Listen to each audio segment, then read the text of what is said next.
Alors, les vraiment, qu'est-ce qu'il faut faire pour soit éviter, soit mettre fin à dans les camps en sécurité, il y a un enlèvement. Et pour ce faire, ils sont mes invités, ils sont déjà sur ce plateau. Je commence avec Maître Longondo. Bonjour. Bonjour, Maître Doudou. Merci. Vous allez bien? Oui, ça va bien. Le mardi passé, vous étiez avec nous et aujourd'hui encore, vous êtes là. Merci. Et Maître Alexis, bonjour. Bonjour.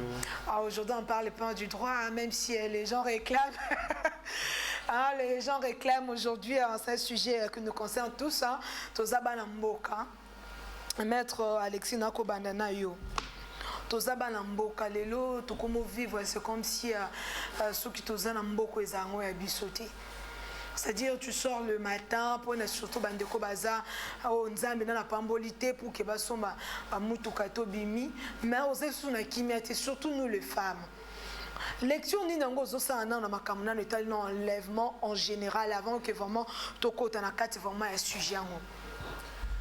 Bon, lecture ezali que notre société va mal. Notre société va mal. L'insécurité sous tous ces aspects et Zali réponse ou disons les témoignages à ce que c'est notre société l'élo. Dans la société Nabiso, la société va très mal, la promiscuité, un peu les désordres, cela fait que tous vivent un phénomène oyo, tous dénoncer l'élo. Et voilà, merci beaucoup Maître Alexis et Maître Doudou, Lélo. Et Koko Melabiso moi passe. Tu sors le matin aux anneaux la kimiate. C'est-à-dire que batum soit comme la kimia kaso bazongi da lecture ni ngozo sa nano na makamunyo so itali ba enlèvement o ezako s'observer ces derniers temps na katia capitale. OK, Lélo Aliboso peut-être observation sur tout ça, ce sont les actes de sabotage. Ce qui se passe, ce sont les actes de sabotage, c'est-à-dire que Kolakisa Bakondi que vous êtes. Vous voyez, ce qu'on a en sécurité et bandi ko sala mandenge wana, eza Kolakisa Bakondi ko bimisa défaillance ya Bakondi ya mboka. Donc Kolakisa que tozana biso toza capable ya ko sala boye, toza capable ya ko sala boye. C'est pourquoi vous voyez tout ça. Donc il n'y a pas autre chose, ce sont des actes de sabotage. Vous avez vu pendant la période où Bangaki, oh, confinement, on n'a pas connu assez d'enlèvement. Mais Tozongi, la circulation est normale. Nde makambo wane bandi ko matali susu koleka eza ba acte ya sabotage pona kolakisa général Sevano Kasongo kolakisa bande ko na biso ya ba service ya renseignement kolakisa et gouverneur ya ville na ba ko ministère ya intérieur ba ngonyo so kolakisa bango que bozoko kamusala te au Mendeza. Donc quand vous voyez un groupe de délinquants, de voyous, de criminels babanda ko sala makambo délibérément comme ça et au vu et au su de tout le monde. Et apparemment, il n'y a pas une réaction proportionnelle à l'acte na bango. Et donc, c'est tout simplement, ce sont les actes de sabotage na autorité en place. On va mettre Alexis aujourd'hui, dernièrement, na Wutinda Kunakoya Moussala, on a commis un niveau il y a Kitamo magasin, plus précisément dans l'entrée à Premier ministre, dans la résidence ou à Pissabangwana. Et qu'est-ce que tu coûtes ici quand on est que Ndeko, c'est des délinquants, des criminels, des côté qui n'a qu'à taxi, des botoliers na mutuka, des bêtiers, des sundoliers wana. Et à Kolela, mais nous les Congolais, bon, comme d'habitude, hein, parce que là, je le dis, ils ont l'habitude d'abisso. Toyaka vraiment que secourir là, des fois c'est tout le monde qui passe, les autorités passent aussi par là pour ne pas citer que non tel allée parce que tout comme on a c'est-à-dire que pour que il faut quand même un niveau moins élevé. Ndeko na kolela na katia balabala c'est comme si qu'est-ce qui se passe dans ce pays? Bon, écoute, Madame Marie, je crois que Ndeko Lobi a relevé un aspect important. Parce que, moi j'ai dit, l'insécurité, ces genres de phénomènes ont toujours accompagné l'homme. Hein? Donc ce n'est pas une particularité, il y a la République démocratique du Congo. Mais maintenant la question c'est quelle est la réponse de la société vis-à-vis il y a phénomène Wana. Kuluna, ce gangstérisme des riz, tous ces voyous, cette nouvelle forme de criminalité où ils ont ça taxi. Donc, quelle est notre réponse, nous, Congo, nous, comme société congolaise? C'est là où il y a la question et c'est là où nous devions réfléchir. Et moi, j'ai dit qu'il y a quand même un désordre dans la réponse qui doit être donnée. Comment voulez-vous que les gens opèrent dans des taxis, dans des catchs? Est-ce que ceux qui sont dans ces secteurs-là sont-ils répertoriés? Sont-ils connus par l'État? Parce que l'insécurité, pour que la police, notre police doit nous assurer qu'il y a une réponse. Nos services de renseignement aussi. Moi, je suis désolé de voir que, vous savez, lorsque l'insécurité commence à atteindre certaines proportions, je crois que ça devient une question qui doit interpeller nos services de renseignement. Hein? Ça dit que là, il faut, le service de renseignement va travailler la police, où ils ont parmi, entre autres missions, prévenir les crimes. Mais il ne faut pas identifier, parce que ce sont ces gens-là, ils utilisent des moyens de locomotion. Ils sont connus. Véhicules taxi bis. Mais d'abord, taxi bis, opérateur économique, taxi bis, taxi. Sont-ils connus par la ville? Et surtout ça, est-ce que vraiment, en tête de ville, est-ce que vraiment on a une liste mobile? On sait que Nimoutoukao est à mettre Alexis, à mettre Doudou. C'est là aussi, c'est la grande question. C'est-à-dire que, parce que là, on ne sait pas qui est qui. C'est ça. Il faut bailler qui est dans les secteurs, qui ne l'est pas. Donc, à partir de ce moment-là, les gens qui commettent des crimes en utilisant ces secteurs-là, ils opèrent allègrement aux yeux et sous la barbe de l'autorité. C'est ce qui est malheureux. Il faut effectivement que le commandant à ville va interpeller payer, pour expliquer quels sont les dispositifs pris. Les gens sont effectivement, il y a aussi quelque part au lobby Yomoko mentalité. Il y a Congolais. Les Congolais ont du mal à porter secours à son frère en danger. Hein? Ça, c'est une mentalité, on dirait une mauvaise mentalité qu'il faut dénoncer. Il faut du civisme. Il faut du civisme. Il faut, quand tu vois que ton frère est en difficulté, mais il faut faire quelque chose, soit appelé, mais encore que, est-ce que ce qui peut babengi police en Ouekouya? C'est la plus grande question. Ici, quand on vous attaque derrière la maison, la police est là. On connaît, on a vécu. Bon, ce sont déjà des choses. Apparemment, c'est comme si à un moment, Maître Doudou, c'est comme si un bande qu'on a biso, pour qu'il va protéger biso, bango peut monter, parce que certaines choses vont mourir les caca. On a la cause là, parce que dernièrement, je crois 3 semaines passées, je prends mon taxi bonnement et c'est le taximan qui me prend tout. Au cause de plaque, ok, qu'on a eu ça bango que namoni a dit que je vis na si ma plaque na yango. Oh madame, qu'est-ce qui prouve que Zaki est? Donc comme que non, voilà, peut-être que Maître Doudou et Marie-Jo ne s'attendent pas. Maître Doudou soit appelé ça qui ne connaît Moutougaké Nango et carrément Marie-Jo est venu accuser Maître Doudou que Marie-Jo ne fait que dire la vérité. Et le problème, c'est pourquoi on responsabilise toujours l'État. Madame, Thomas Bambo, on a besoin de foutre à Mickey pour que le service soit fonctionner. Moi, quand on fout à Rwanda, on a besoin de moi, on a besoin d'impôts, on a besoin de policiers aux hommes. Moi, on a besoin de général Kassonga, Zotambola, Jeep, na carburant, ya bazo sala ba patrouille. Nambon on a besoin. C'est-à-dire que c'est un service d'intelligence. Service d'intelligence, c'est dévoiler biso ndenge ya kosala, mais ça ne peut pas perdurer. So il boyebi que baza ko utiliser catch.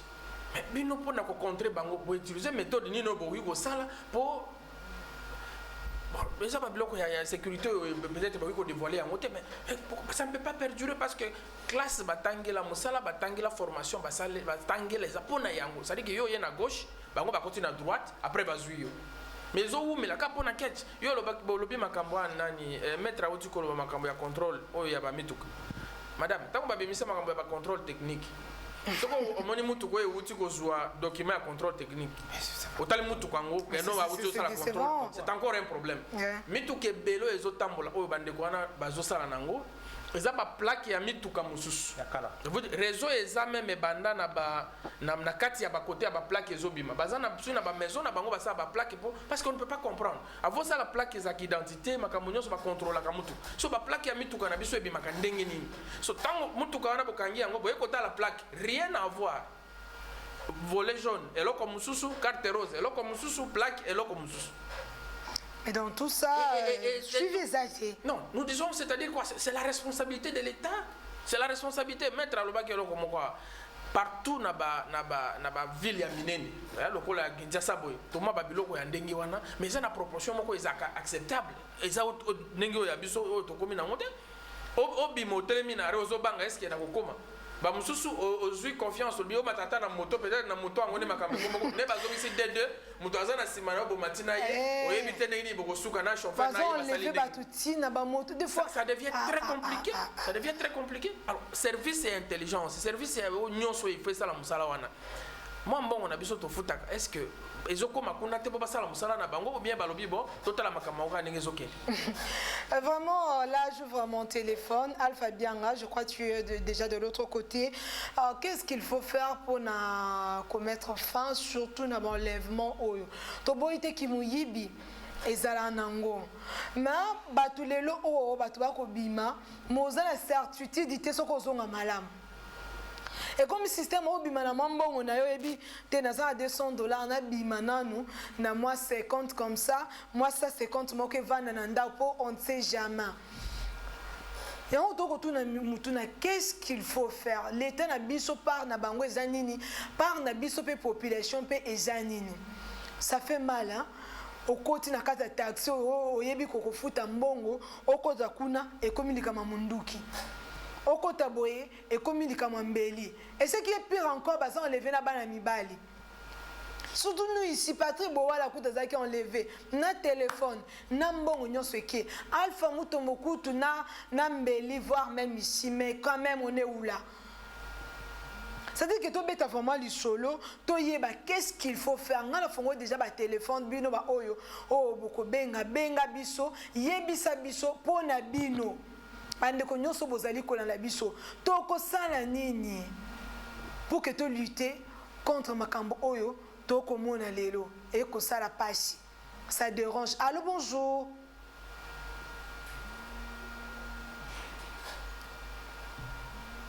On évolue. Ok, on évolue, donc si vous avez besoin il y a qu'à contribuer carrément au commis, message non soit sur WhatsApp ou bien na SMS na 84 284 65 ou carrément au Bengi na 89 68 63 plutôt 67 626 to betali solango to yeba ba responsabilité aba kondina biso il ne suffit pas kaka batambola na ba mituka. Les peuples kuna ba konyo comme Maître Alexis lobby tout le monde il y a un confinement tout le monde vivre quand même moi paisiblement c'est-à-dire matin moi moto ozayo mon côté aujourd'hui les zongi to kanisa kineti kaka na ba taxi ne ba ko enlever aujourd'hui ce qui est pire au matin yo za katikati nzo kando za ciment aza bien armé ozokene tout droit ba on pona comment ba avenue ba katikati baby avenue so to koti boé to kokuta qu'est-ce qu'il faut faire pour que atana bande ko to se sentir to ki manakata mituka to ya isu na kata ba moto ndenge moko. Madame Marie-Josée, on venait de le dire, c'est de la responsabilité de l'État. Sur l'État, on va procéder comment pour que va arriver à retrouver. Parce que ces gens-là sont là pour organiser notre réponse comme société à ces genres de phénomènes. L'État a l'obligation, mais ça doit, parce qu'en fait, constitutionnellement, l'État a le droit de protéger la population. Ça se résume comme ça, aider et protéger sa population. Ce sont les missions constitutionnelles de l'État. Maintenant, dans le cadre de l'organisation, nous avons une police, nous avons les services d'intelligence. Toutes ces structures-là sont là pour réfléchir, comment faire et que la population vive en sécurité. Nous avons trouvé que la plupart, il y a la grande difficulté où nous observer. La grande difficulté où nous observer, c'est que tout est en désordre. On ne sait pas qui est qui fait quoi. Mais quand vous traversez, quand vous êtes sur le boulevard Lumumba, c'est non loin de l'hôtel de ville de Kinshasa, mais il y a des jeunes gens, en pleine journée. Mais quelle est l'image que nous dégageons? Mais quelle est l'image que nous dégageons par rapport de notre pays? Allô, on prend un appel. Allô, bonjour.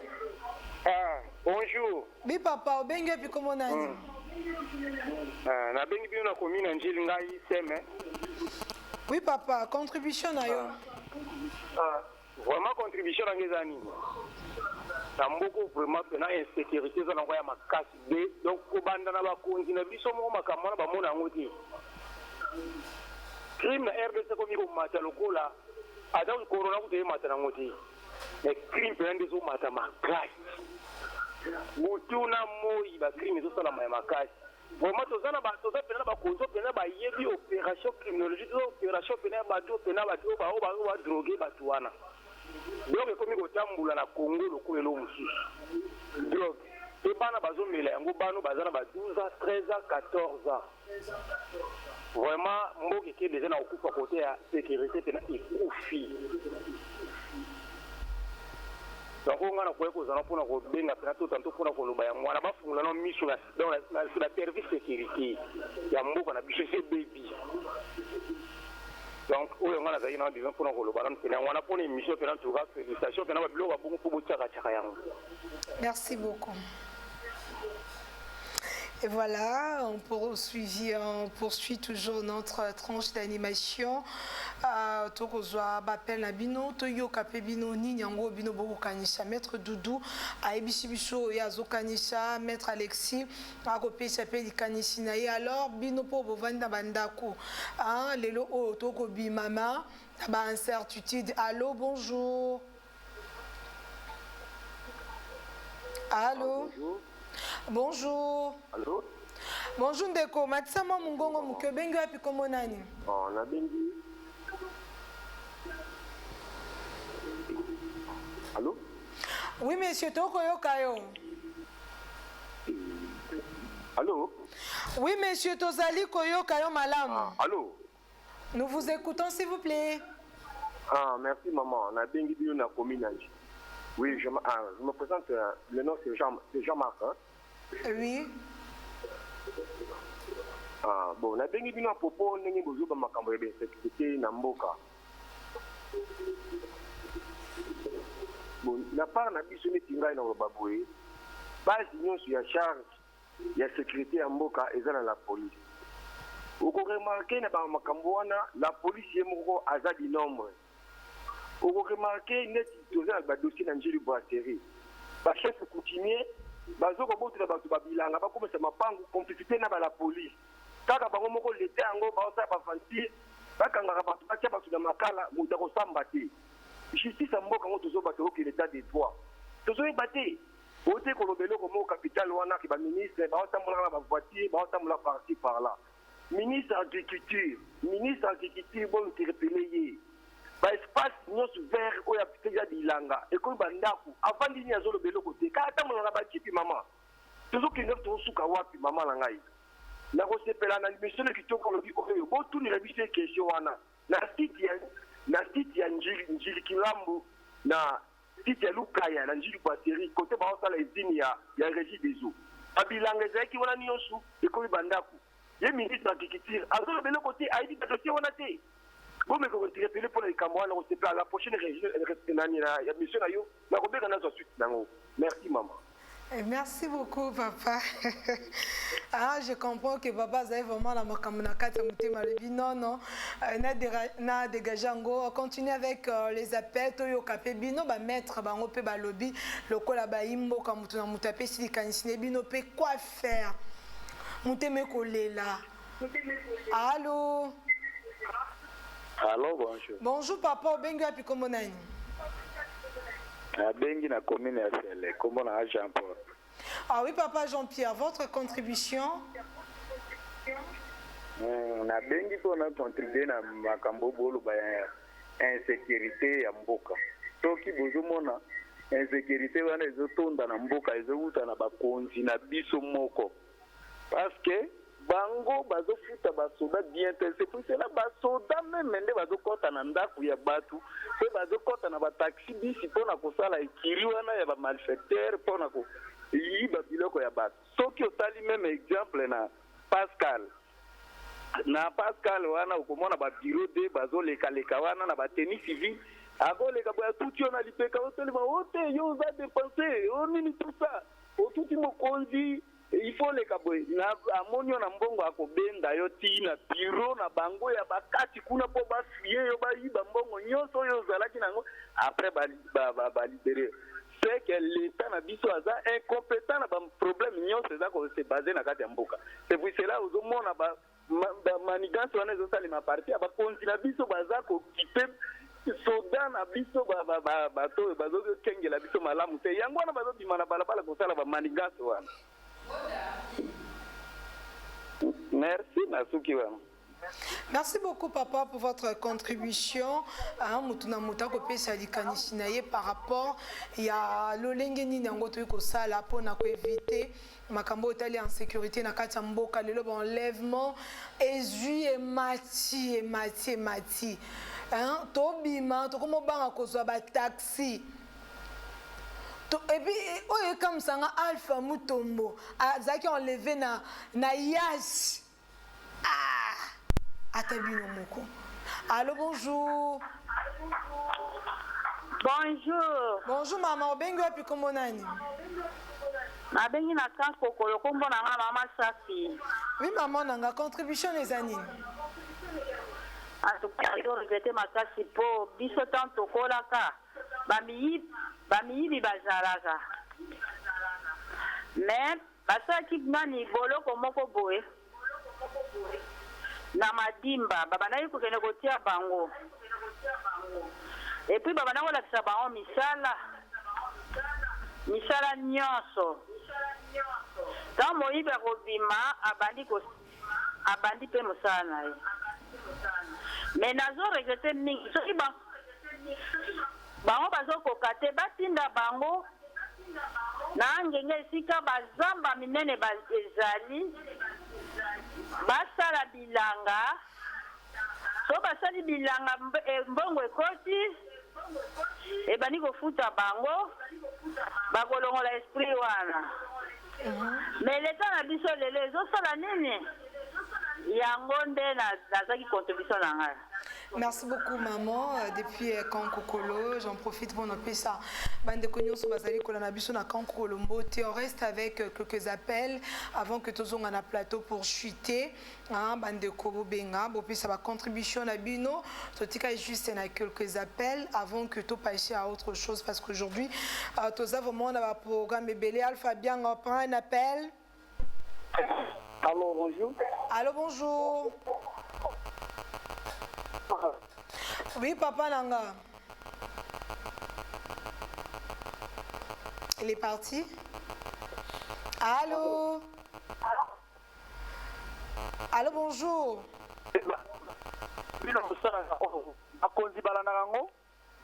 Papa Bakolanda yo. Ozana la chaîne à Mokonzi. Parce que plusieurs fois, bonjour le makambo oyo. Makambo yo silate. Même l'enlèvement wana. Ba yebe ba mituke zo sala makambo wana. Mais bazana ba ayant droit ta okangi ofunde lobby babimisie. Et vous sala nini? Y a pas de indigne auto ko pesa bango fo baloba. Ko loba ko ganga. Bazana ba to na bango ba défendre bango na kuzu. Donc on fait passer le temps au Congo. Ailleurs totika ko mona makambo tika na Kinshasa na capitale na biso, c'est trop honte ça.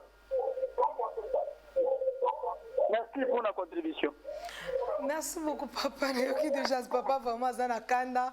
On prend le dernier appel pour que nous ayons un message. Après, tu chuter Alpha Bianga. On prend le tout dernier appel. Après, moi, je vais lire le message. Après, tu soupçonnes. Allô, bonjour. Allô? Ah oui, bonjour papa. Ah, bonjour maman, boni bino. Ah, tu sais bien papa nanga, boni peyo. Ah, biso toza bien te pati ezali makasi. Donc, problème ezali ke bozo bino ba journaliste nanu bazoloba kwatake na bino. C'est-à-dire ni ba émission nyonso bozotiaka ba TV po tobenga. Tobengi mpe tozopesa ba plainte na biso, mais réaction moko ya malamu oyo eza mpona biso population eza te. Ezalaka te, tomonaka yango te. Ngai souhait na ngai ezali bazongisa général Kanyama. Kanyama azalaki kozwa solution mpona baincidike oyo bazodirige population. eloko te nakolisa bino vérité eza ya solo tanga te tikana moto alingi aloba ali kokasi telefone.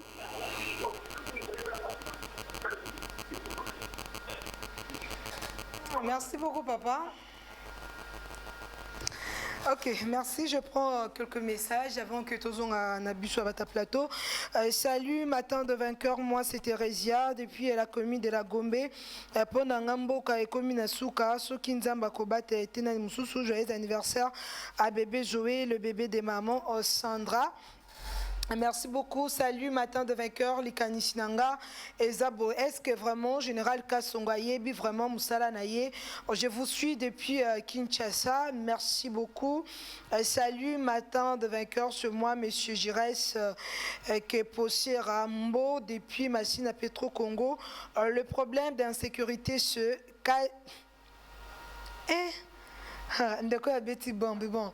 Je vous ai toujours dit, donnez votre point de vue, mais n'insultez pas à Moutou na Moutou, Aza na lolenge naye, mais du moins ça point de vue nayo au lieu et parce que là je ne saurais pas lire votre message, monsieur Jérémy Maître Doudou Nazongi et Panayo Toyo Kipe. Je crois que Yomoko Yoki na badoléance, c'est-à-dire que chacun faute nyonso kandenge maître Alexis Lobaki ne pe bino pe bolobaki faute nyonso ezo ya kaka epa ba konzi na biso o ba okoka ko sécuriser biso peuple na bango te ata ne fils kata ba taxi wana ba ko mata ko zwa ta ba plaque wana ba landela biso bato bazo coopérer kana ba butu wana. Merci beaucoup. Merci na bande nyonso ba otiko benga oyoki presque toza na souci moko biso nyonso toza en posa ozala kimia na mboka na biso. Il faut rappeler que Namboka nyonso na mokili bazaka na politique criminelle. Politique wana nde eyebaka tango criminalité mati eloko nini ya kosala tango ekiti eloko nini ya kosala parce que on ne peut pas et c'est difficile à kukuta na mboka moko jamais donc criminalité zéro. C'est un peu difficile. Ah oui. Mais politique criminelle wana et pas na biso na yebite soke zo sala mandenge nini. Parce que ce que nous décrions, de comment on appelle ça qui est exemple na Pascal, mais tala na Pongabi, on a na place où on a ya robot, ozoya, toza naza liboso na muna sima na mutuka, liboso na nga balongoli rétroviseur ya mutuka ya bato. Mukolo mutuka telemi akiti akomo sola na miyibi ba yebi soko pesi mbongo te to koti na mai moko ezawana. Azaki obligé à kobimisa mbongo ba yibiye. Mais ba policier baza ba telemi wana bazotala. Kaka pembe na parler de peuple wana ba telemi bazotala. Dès que nous avons discuté, c'est-à-dire que dans le niveau où on a se poser, est-ce que tous la politique criminelle? Oui, tous en peut-être les autres poser problème et moyen. Ce qui est un problème et moyen. Applicabilité pe à makamunyo ces les cas. Donc on a zomona parce que on a zomona ce qui est à pour na ko dissuader bateau bazo sala ba marche. Des policiers yakama kasi mingi c'est kuna bazama kasi. Quand il s'agit de la politique. Oui, gaz lacrymogène et bête maka sérieusement, mais ce qui est appona ba biso bato mususu tozo tambola ozokende na okimia bamituka wana ezosala délibérément. Pourquoi je l'ai dit? Parce que soki politique criminel ezali comme base bayebi déjà méthode opératoire na bango bakoki kozwa méthode mususu pe ko contrer yango. C'est-à-dire que c'est ça, c'est toute une étude oyo bande ko na biso ba konzi na biso bayebi yango oyo baza na domaine wana. Soki bazosala yango te ou bien bazosala yango mais komina noté tozosenga na bango basa l'effort pour ekoma place biso toza na posa ke ekoma parce que jusqu'à présent ils ont mona na lokola bazosala. C'est pourquoi j'ai parlé de sabotage. Bato wana bazosala yango pour na kolakisa bino que autorité de l'état ezate lokola makambo ezole quand même na est omona mutu moko ala muki babeti masasi babotoli bato bilo pour na kolakisa bino que vous n'êtes pas bien géré. C'est une façon bango bazolinga balakisa biso. C'est ça que nous ne voulons pas constater ensemble avec eux parce que tozana ba conduit oyo baza capable ya ko changer situation à tout moment. Peut nous opérer ça bango confiance. Vraiment merci. Bonjour maman. Comment nanga Didier Mbongo, maman pardon bolobe la bicho pecha ba maître Mboté, monsieur Didier Mbongo apesibino Mboté. Merci beaucoup. Maître Alexis, lelo est-ce que tout si kakozwa ba taxi maître quand je dis ça c'est parce que ici to connu quoi on souffre surtout nous les journalistes au monde aux journal à 21h 20h de fois ça arrive aussi ce que mutuka soit ya musala nane que côté qu'on a parce que nous ici mutuka musala ce aussi ici journal est peu en retard mutuka et que de côté cabine alors que dire azo mutuka eza un peu na moi ba souci parce que ça arrive mutuka pe amoke kufaka obima à 21h. Je ne sais pas, surtout nous surtout commune Babengi Gombe. C'est-à-dire aujourd'hui qu'à boulevard, tellement ces gens-là savent que au coach au Balouki, aux yeux triomphal, aux yeux limités. Oh, c'est-à-dire qu'aux yeux limités, aux yeux Gombe, aux yeux triomphal. C'est-à-dire que la commune nyonso etikali wana eza ba moto bani mais na ba entre wana ba lokola ba yebi déjà qui eza ngopolé les on ne sait pas mettre pour na yo qu'est-ce qu'il faut conseiller surtout na biso ba basi parce que même si Patrick Boala pe ba on les va mais pour na ba mibale un moment ba criminel pe ba banga parce que vous avez la force mais pour nous les femmes c'est autre chose. Bon, écoute madame, insécurité, violence, tout ça ce sont des mots dans la société. Notre inquiétude comment nous organisons, comment les autorités organisent la réponse na makambo décrire. Mais moi je pense que cette réponse doit être en définissant une bonne politique, une bonne politique pénale, parce qu'effectivement ce sont des questions de droit pénal. Il faut aussi qu'on associe l'accompagnement des mouvements sociaux parce que votre mot important, ONG, église et tout ça, votre mot important sur la mentalité du Congolais. Le Koulouna, c'est un enfant qui parfois vit dans une maison. D'autres vraiment abimaka Tom et le père. Mais papa n'a pas maman n'a pas que moi nabiso azape kuluna. Ça sont des aspects il y a société nabiso où il faut tout revoir mentalité, il faut ba ONG, église et travailler sur cet aspect-là. Ba accompagner, ba aider l'État. Mais il y a aussi la défaillance de l'État yemoko. Je vous donne un exemple. Je crois qu'un auditeur a parlé de la consommation à stupéfiant. Mais il y a une unité, je ne sais pas, une unité ou brigade au sein de la police lutte contre consommation à stupéfiant. Mais Banganda Diamba est banni na Kinshasa. Ah oui. Mais il faut tout le battre. Mais Banganda Diamba est banni. Mais ces gens-là qui sont généraux, chargés d'élite, tout ça. Mais écoutez, entre nous, Banganda Kuluka, Batuango Wapi. Parce que on peut yebani ba place pourquoi pas coopérer à la population parce que certainement non mais bayebi le problème c'est ça le problème bazo salande musala na bangote je ne vais pas utiliser les termes oyo ba auditeur mususu ba utiliser ça dit qu'à un moment donné c'est notre pays c'est notre responsabilité le Congo c'est un bien commun il faudrait que ceux-là à qui on confie des tâches bayeba kozalaka à la hauteur il y a responsabilité ba pesi bango ceux qui ba quitter Balomboli bango bache baoyo bakoki pourvu que le Congolais retrouve la sérénité et puis insécurité mususu pesa liée na promiscuité na mulili na mboka la SNEL c'est quand même catastrophique. C'est quand même catastrophique de voir que dans la ville province de Kinshasa, je crois qu'il y a 90%, sinon 80%, les gens sont dans le noir chaque jour. Et quelle est la réponse? Comment on s'organise pour pallier à tous ces problèmes-là?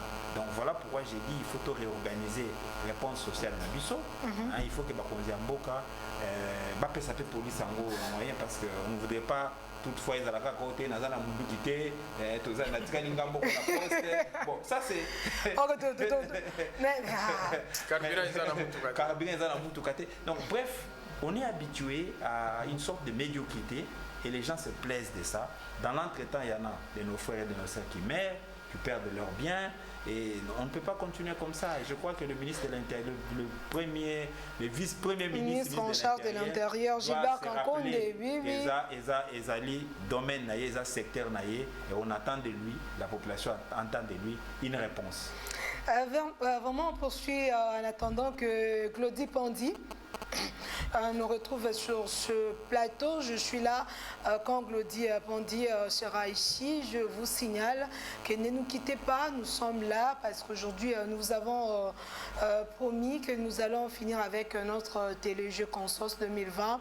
Nous allons en finir, c'est aujourd'hui que nous allons devoir remettre le tout dernier cadeau qui nous restait à nos gagnants. Je ne sais pas s'ils sont déjà là, mais je crois bien que du côté à réception, quand Claudie Pandi sera là, nous allons procéder à la remise. Il y a un cadeau pour que tout c'est parce qu'hier on l'a bien signalé que le lot Marie-Jo ne sera pas en direct à 13h juste na Lobakiango.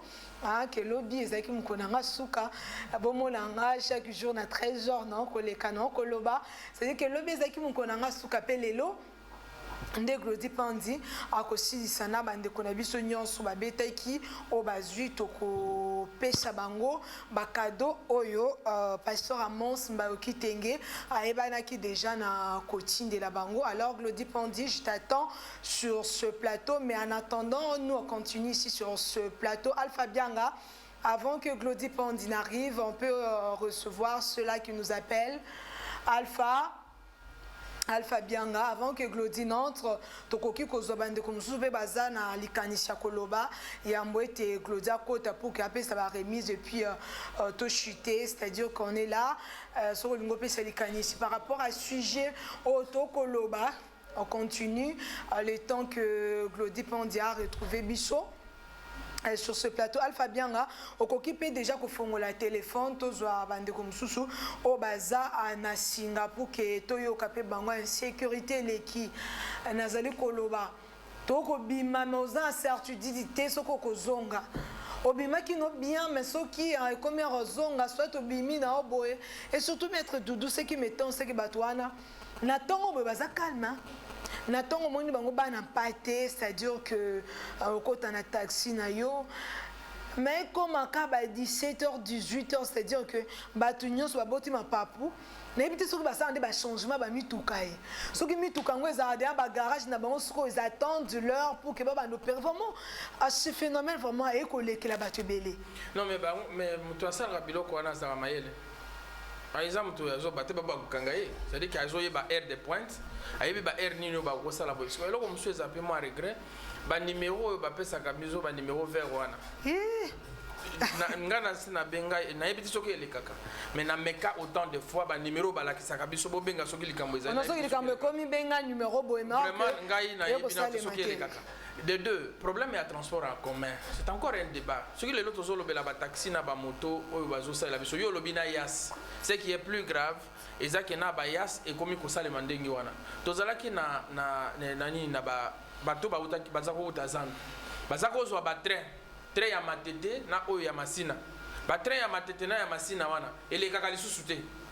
Train ya matete na ya masina illégal parce que dans kati ya train quel que soit ndenge za la ka bousculade mais quand même boza moi ebele po baya ko enlever na kati ya train baya ko longola na nzela bande ko na ba utaka ville baza ko koma quand même na masina kimia na matete kimia bande ko na biso ya transcopo ezani ni ya l'état nazo ebisa yo lelo que transco ezo mona lisu na nzela te na kati ya transco nazoyeba te bakoaleve yo ndenge nini na monene na kuna baoyiba yo kaka soki esili kobenda babendaka me siko transco yango il semble que ndenge tozomonela yango soki ekufi soki ekwei lisusu il se pose un problème biloko nyonso ya leta oyoki kogarantir biso même mois déplacement ezokufa kaka bazota insécurité même police batieli biso policier nyonso moko na nsima mais c'est très difficile parce que même nazo biso bamoyen ya déplacement wana bazongisela biso train ya matete bazongisa train ya masina bandeko na biso le tobundanaka po tozwa transport bango bamosusu bakozwa banzela wana eloko esalaka mpo bato wana baprofite parce que pasi ya transport eza makasi. Merci beaucoup maître Doudou, maître Alexis Amo pour que tous se séparent pour aujourd'hui parce que vous êtes toujours invité dans n'importe quel moment comme ça on prend Glody Pandi. Un mot c'est l'interpellation ya bakonzi mboka oyo bazana secteur ya sécurité. Interpellation il y a police, notre police nationale et notre police provinciale. Interpellation paye à gouverneur de la ville. Bameka kocha ordre dans le secteur na bango ba sécuriser population. Interpellation paye il y a des mouvements sociaux, encadrement à la jeunesse parce que le phénomène Kuluna c'est un phénomène essentiellement jeune. C'est-à-dire bah jeunes les baza na makambo mingi. Mais les lois il faut encadrer bango boya bana o ba kende classe ba parents pe bazwa conscience tombe ka peut changer mon mentalité na biso quand quelqu'un crie au détresse il faut venir le secourir. C'est ça le dernier mot. Merci beaucoup maître Doudou. Merci et peut-être chaque fois vous allez pour ça biso on sera là toujours et toujours. Ba konzi mboka biso tozolo ba gaz oyo to mona kapasi na ba marché wana ba biloko wana nyonso oyo ezala important bo bimisango bo longolela biso ba aventurer wana bazo tracasser biso pamba. Et voilà, merci beaucoup, nous allons nous lever pour nous séparer. Merci beaucoup. Et là, nous avons fini la première partie de notre émission tranche matinale entre nous de Vainqueur Télévision. Alors, l'autre aussi, ici, tout outil diacolobé sur insécurité. On a Kassia Mbokanabiso, on a qui est maître Alexis Aza, avocat, na Baro Yakinchesa Gombe. Et puis maître Yemoko Aza politicien, hein? Maître Aza coordonnateur, Aza confrère. Et voilà, je crois que Bandekomsou Balanako de Africa Télévision, merci d'être passé. Ça a été un honneur pour moi de vous recevoir.